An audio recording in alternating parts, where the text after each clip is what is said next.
Subscribe and share my channel Sudarsana. ఓం శ్రీకృష్ణ పరబ్రహ్మణే నమః. శ్రీ గురుభ్యో నమః. శ్రీమద్భగవద్గీత 17వ అధ్యాయము శ్రద్ధాత్రయ విభాగ యోగము 25వ శ్లోకము. శ్రీ భగవానువాచ తదిత్యనభిసంధాయ ఫలం యజ్ఞతపఃక్రియాః దానక్రియాశ్చ వివిధాః క్రియంతే మోక్షకాంక్షిభిః. తదిత్య నభిసంధాయ ఫలం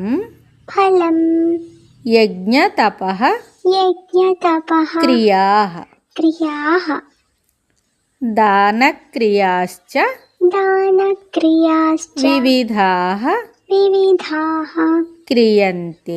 క్రియంతే మోక్షకాంక్షిభిః.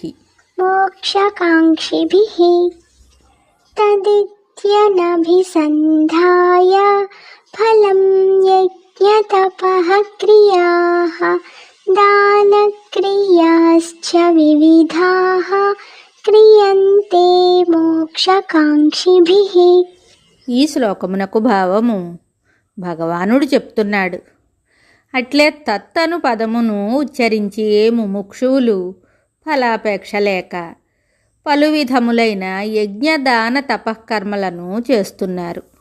ముముక్షువులు ఫలమును కోరక యజ్ఞదాన తపఃక్రియలను ఆచరించుదురని చెప్పుట వలన ఫలాభిసంధి రహితముగా ఆచరించినప్పుడే చిత్తశుద్ధి ద్వారా ఆయా క్రియలు మోక్షమునకు సహాయభూతములుగా ఉండునని తెలియచున్నది.